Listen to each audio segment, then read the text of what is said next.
Norman police make arrests in a citywide vandalism spree. Norman drivers are getting some relief from rough roads, and students give OU's new campus email system failing grades. This is OU Nightly.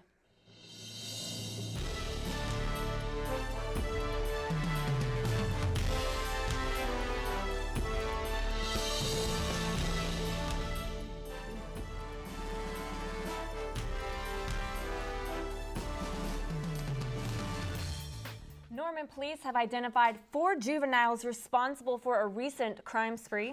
That's right. The 4 teens admitted to nearly 80 cases of vandalism, arson, and larceny. The crimes were committed between March 6th and March 21st. The teens used golf balls, a BB gun, along with kerosene, which they stole from Walmart to vandalize cars and businesses. Our investigators were able to sit down and interview them. Through those interviews, they confessed to the crime. And so we presented the case to the district attorney's office late last week. From there, the district attorney has charged them. We will keep you posted as the case moves on. As we all know, many Norman roads are extremely rough, but as Nightly's Shay Awoshian shows us, after last week's election, driving and even walking around town should become a little easier.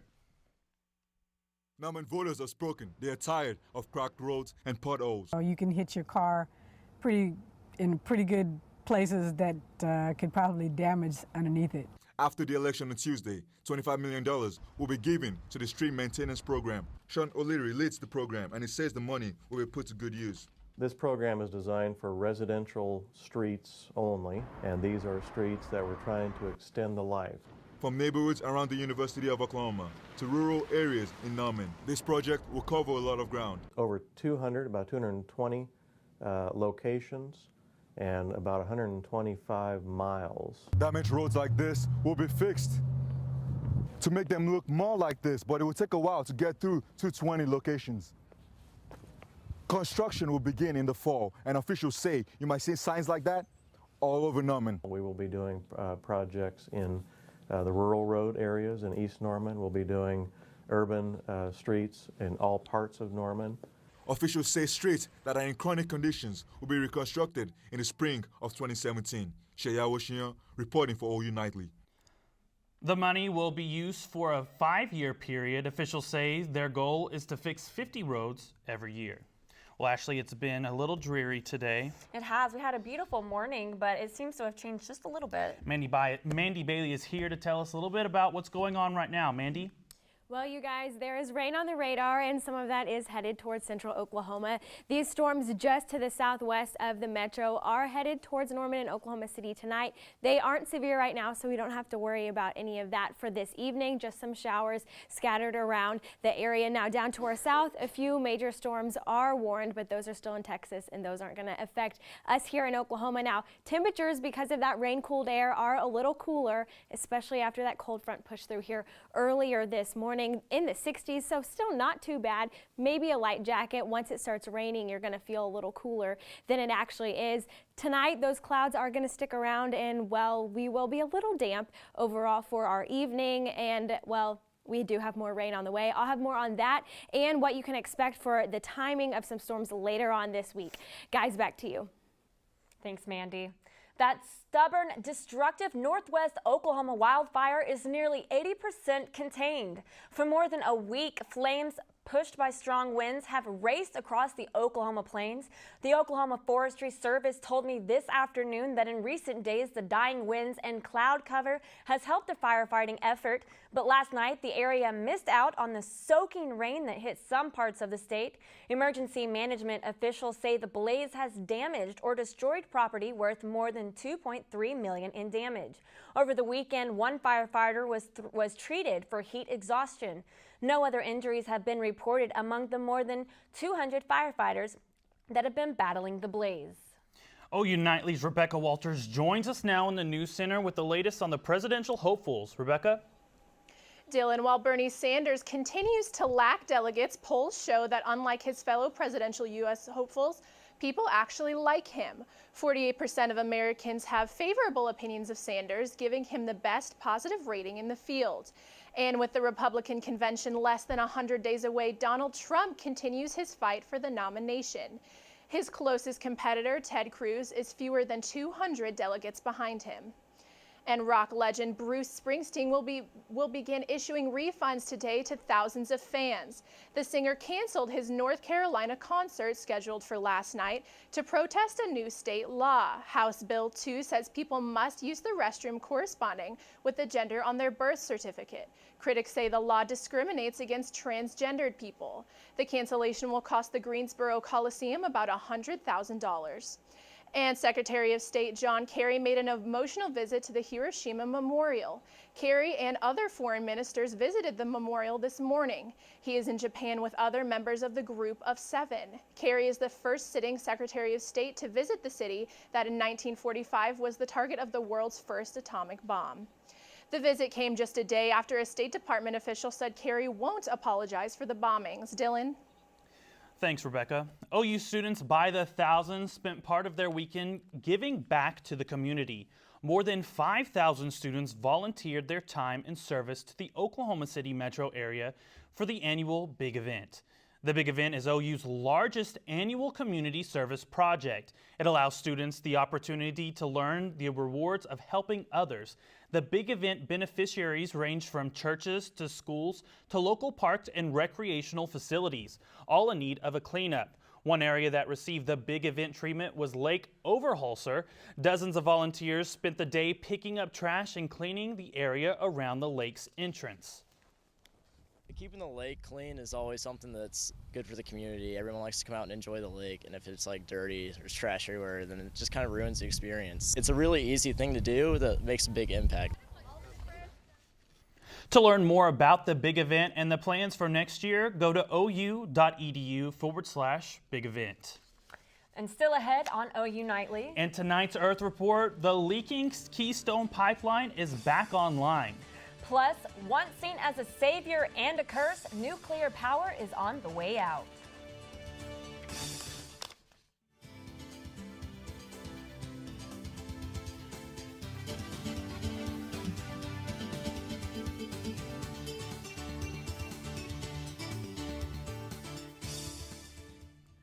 Welcome back. OU students say the university's new email system is for the birds. OU changed the systems over Christmas break, and since then, the complaints have been pouring in. Nightly's Ryan King brings us up to date.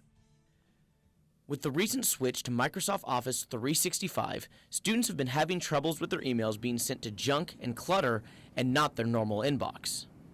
There have been times that I almost missed a scholarship because it thought it was junk, so it sent it to junk. And another time I was trying to get in touch with a local business owner so I could talk to him, and it sent his email to junk. So there was this lag time where I could have been in touch with him.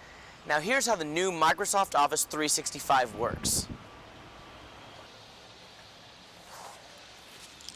OU students are still receiving all of their normal emails, but only some of them are going to their inbox where they expect them. This is where the clutter function comes in. Microsoft filters out what it thinks you need most and still sends that to your inbox. But the rest of it gets sent to your clutter folder, making you, the user, have to search for most of your emails. Microsoft occasionally sends out these notices informing students how to move their emails from the clutter to the inbox. OU IT manager Courtney Neifel says it is a good idea to check our clutter folder to make sure nothing we need is going in there. For the most part, she likes the feature, but I think we all need to be careful so that we aren't missing anything. Ryan King, OU Nightly. OU students will need to continue to double check they are receiving the emails they want until the problem is solved. In our Earth Report today, TransCanada Corp has resumed sending oil through the Keystone Pipeline after being shut down for a week by a leak. The pipeline came back online Sunday, but by federal order with reduced pressure and under controlled restart.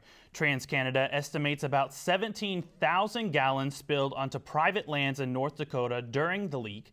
Federal regulators say the spill happened when a pipeline weld failed. State environmental experts said oil contaminated only by the nearby soil and not in any waterways or aquifers. TransCanada will compensate landowners for their time and any damages. Unable to compete on price, the U.S. nuclear power industry is on its last legs. 60 years ago, the nuclear power industry looked like the next big thing, and for the most part has provided safe, reliable, and clean power, meeting 20% of the country's needs. But a new generation of cheap gas-fired power plants has caused the price of electricity to crash. And renewable energy is so cheap in some parts of the U.S. that it's even undercutting coal and natural gas. So while there are a few new reactors under construction, 19 nuclear reactors are being decommissioned, and the age of nuclear power in the U.S. is slowly dying. And according to NASA, global warming is shifting the way the Earth wobbles on its polar axis. Melting ice sheets, especially in Greenland, are changing the distribution of weight on our planet. The shift has caused both the North Pole and the Norman Earth wobble to change. Scientists and navigators have been accurately measuring the true pole and polar motion since 1899. For almost the entire 20th century, they migrated a bit towards Canada. But this century, that has changed, and now that motion is toward England. NASA says despite the change, no dire consequences are expected. And still ahead on OU Nightly, we'll have a full recap of the red and white game over the weekend. But first, let's take a live look outside. Looking at Lindsay and Asp, it's a little dreary out there. We've had some storms over the weekend. Mandy Bailey is next, and she'll tell you if we can see these storms this week. Stay tuned.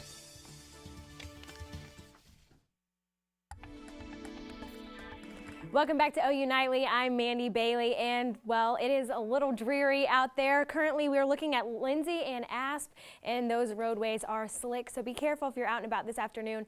Thankfully, none of this weather, though, is severe, that we're seeing just some light rain and a few thunderstorms here and there around the area. Yesterday, though, we had quite a bit of severe weather in southwestern Oklahoma. This is near Walters, Oklahoma, and this is a mesocyclone. You can see this kind of stratiform, like almost plate stacking structure on this system that is actually spinning. So this did not produce a tornado, but it had quite a bit of hail and some wind, and all across the Great Plains yesterday we saw quite a bit of hail and some wind damage down into Texas and portions of Oklahoma, even into Kansas and Missouri. Thankfully, none of those here in Oklahoma City. We just saw some heavier rain at times late last night and early this morning, but today that's not going to be an issue.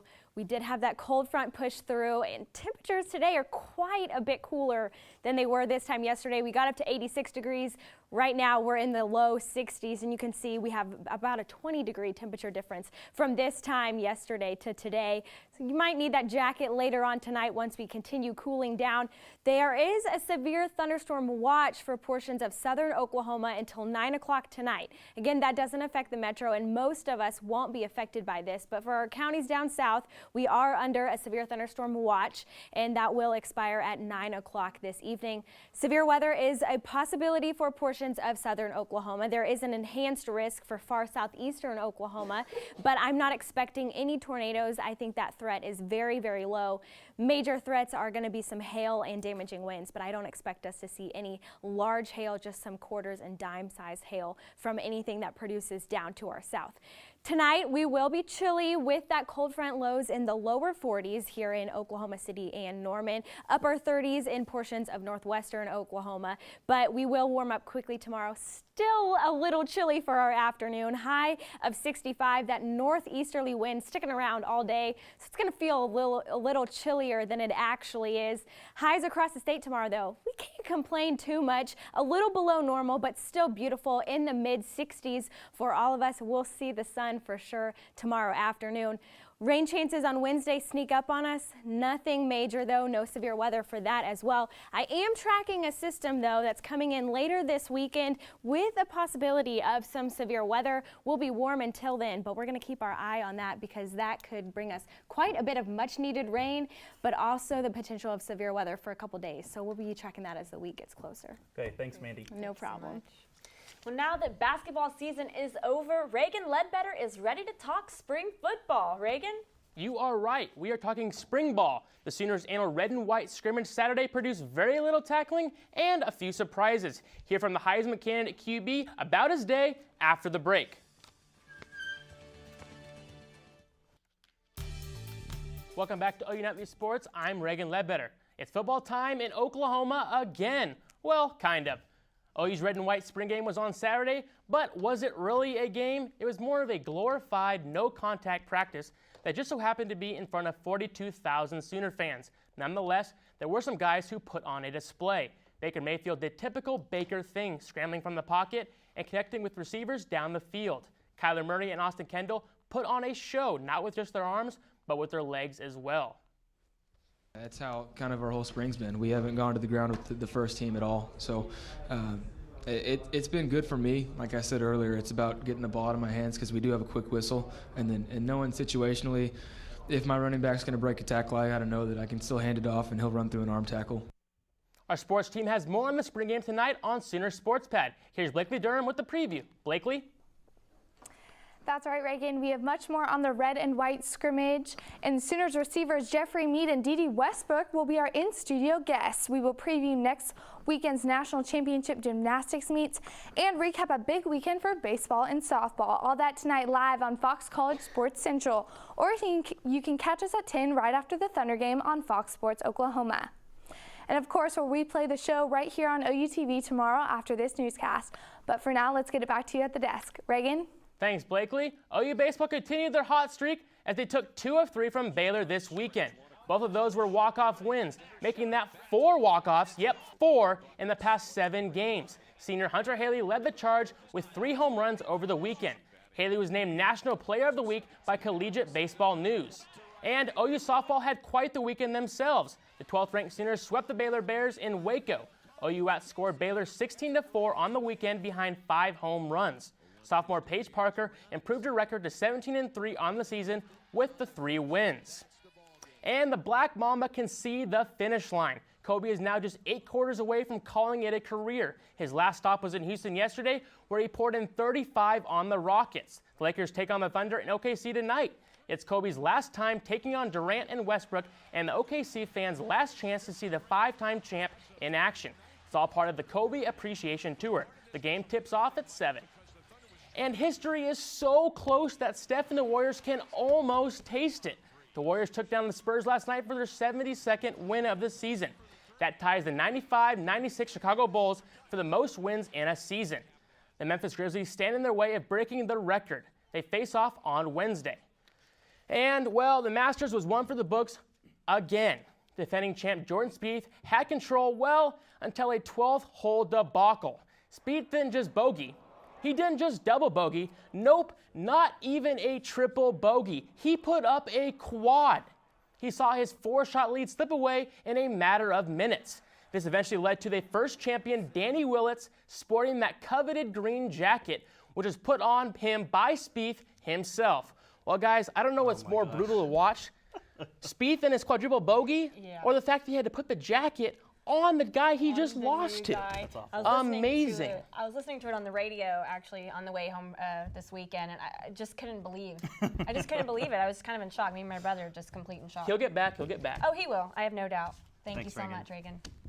Well, still ahead on OU Nightly, we'll tell you why Mexico City was overrun by cyclists. Stay tuned.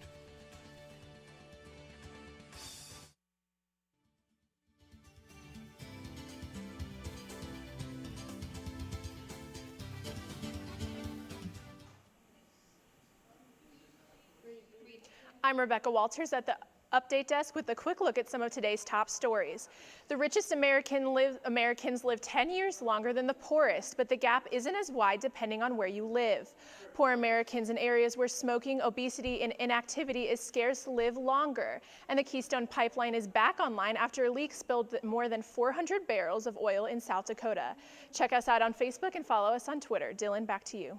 Thanks, Rebecca. People across the globe celebrated World Bicycle Day over the weekend, and just south of the border, nearly 5,000 cyclists in Mexico City joined in. The purpose for the ride was to foster the use of bicycles as a mode of transportation for its many health benefits as well as conserving the environment. What a great holiday. Definitely. I've never seen anything like that before. I think I would really enjoy that with all those bicyclists. That'd be really interesting to be able to do. Yeah, you know, we've had some rain though. How much rain have we had? Well, we've had some much needed rainfall so far from yesterday till today, and just about 1.5 inches in Oklahoma City. We'll see some more later this week and especially this coming weekend.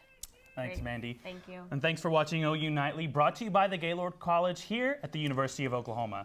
We'll see you back here tomorrow night live at 4:30. Have a good evening. Good night.